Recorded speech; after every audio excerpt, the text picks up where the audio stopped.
I'm Jackie. And I'm Ashley. Welcome to the Witching Hour. The Witching Hour is a little extension of Dumb Witch Club where we give you a witchy quickie.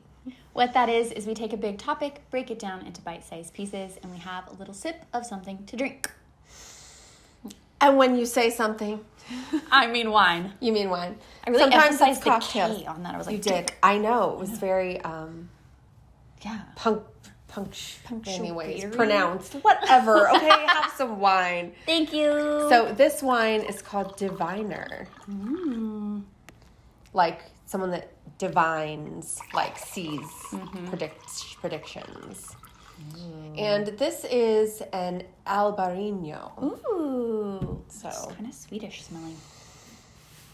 Swedish? I always do that. I literally always do that. And you're like... Sweet? You're like, it's from Portugal. And I'm like, I know. It's not Swedish. Okay. I know. It's silly. Okay, let's try it. Oh, wow. Okay, so I'm going to tell you something about this wine. Okay. What is this? This wine was not made in a traditional method. How do you know that? Because it was not made in oak barrel, because it does not have any oakiness at all. This is the weirdest wine I've ever had. Mm-hmm. It literally is the weirdest wine I've ever experienced. So this is what happens. I've had this type of, not this wine before, but a type of wine that was made in a stainless steel barrel. Okay. And this is what you get with that. It tastes like, it doesn't taste metallic. No. But it is a very short finish. Yeah. It just like zing, like yes, comes it does. It out of your leaves mouth, your like tongue. off of your tongue. So let's see. This is from Lodi, California. Night harvested, direct to press, fermented in stainless steel. Look at you. God damn it! Yes. I like that it's night harvested. I don't know if that makes a difference, but I'm going to say that it does. I mean, I want to think that it does, but I have no idea what that means. This is really not very sweet. It's a little sour. It's sour. It has that type of acidity. It's like right in the middle of your tongue. Yeah. It's not like that cheek kind of acidity. Totally, yes. It's, you're absolutely right. And if you breathe out your nose when you're done, there's nothing. Yeah, it's like weird. It's gone. This is honestly the strangest wine I've ever had. Mm-hmm. It's magical. It's a vision of what's to come. That's what it says. Ooh, I mean, what's to come is that you're going to get drunk if you drink this entire thing. Well, that is true. So before that happens, yeah, we're going to talk about moon cycles today on the Witching Hour. So I feel like we've gotten away from doing Witching Hours that actually are taking a big subject and breaking it down into bite-sized pieces. I know. I say that every time. So that's what we're doing today. So what I really wanted to talk about was something called lunar phase family or lunar gestation cycles. So before I do that, though, let's just say briefly, the moon has a monthly cycle. It does. Yeah, it does. There's 8 phases in the monthly cycle, and it's about a 29.5 day cycle. So yeah, you get a new moon, you get a waxing crescent, first quarter, waxing gibbous, full moon, waning gibbous, third quarter moon, and then a waning crescent moon.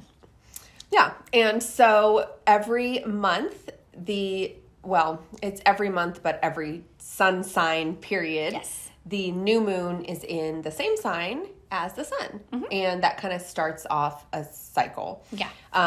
The moon also has sort of an annual cycle that is with polarities. And what that means is that every 6 months, the new moon is going to be the full moon 6 months later. Yes. And this happens, flip-flopping throughout the year. So, for example, in January, the new moon is in Capricorn, the full moon is in Cancer. Right. And then in July, we have a new moon in Cancer and a full moon in Capricorn. So this just kind of gives you a chance to visit and revisit, 6 months, in the year, kind of the polarity energies, how they're showing up, what seeds you're planting, etc. Yes. But this thing that I want to talk about, lunar phase family cycle. This is something that was discovered, I want to say about 25 years ago, by this astrologer named Dietrich Pessin. I think he's from the UK. So what this is every single new moon. So just for example, we can say a new moon in Capricorn in January. About 9 months later, there is going to be a first quarter moon, also in Capricorn, at about those same exact degrees that new moon was. And then about 9 months after that, there's going to be a full moon in Capricorn at about those same degrees. And about 9 months after that, there's going to be a last quarter moon in Capricorn at about those same degrees. Right. So you'll see this is about a 27-month cycle that we're dealing with here. And so when this was sort of discovered, it was kind of a big deal. And I think it is still a big deal because part of the problem that folks were having with the moon cycle was that it cycles every month. Exactly. And it's very fast. And it's like every single month there's something new that the seed's planted and it comes to fruition and then the light's on. And like, you know, and maybe sometimes that certainly does happen. But this is really pointing to the moon has a larger cycle. Right. And every single new moon starts off one of these cycles. Right. So that's why sometimes, especially during eclipse season, you would hear people say, like, this is the final moon in a chapter that started back in October of 2021 or whatever it was. That's what this means.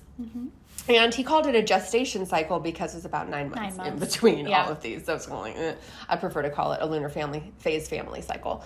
But it's really cool. It is. Because at all times you are in one of the phases of these or more because there's always a new moon every month that's starting this off. Right. So, and the symbolism's the same. The new moon is the seed. The first quarter moon is a stress or crisis, a burst into action based on what that seed was. The full moon is full bloom.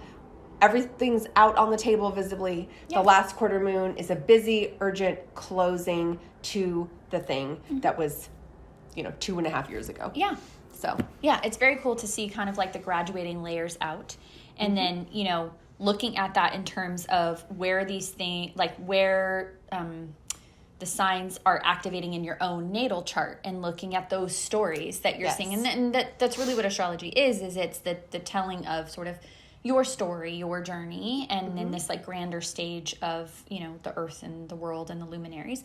So understanding that those cycles are kind of like repetitive and reliable, you can look back at those and you can look at your own chart and kind of see, the pieces and how they line up and where they're matching up and things. Yeah, and part of how, this is the small pieces we won't get into, but part of how this can also work in your natal chart is whatever degrees the moon was in your chart. Right. When the moon at any time in your life is in a new moon at around those degrees, it is going to activate the moon in your life, in your chart. Yeah. And if you have, you were born in a new moon, which means you have the same sun and moon sign, like me, that started when I was born. So yeah, that shit's been going. So pretty cool. Anyways, super fun, super interesting. May say more about that at some point. I feel like it's like maybe a little bit of a lesser known thing, but something you hear about. So now you know. So the more you know. Yeah, let's see if we want to drink more of this. I'm not too sure. Yeah, the more you know about stainless steel barrels and it does a thing. Moon cycles. It does a thing that I'm telling you guys. I don't hate it. It's strange. Well, cheers. Cheers.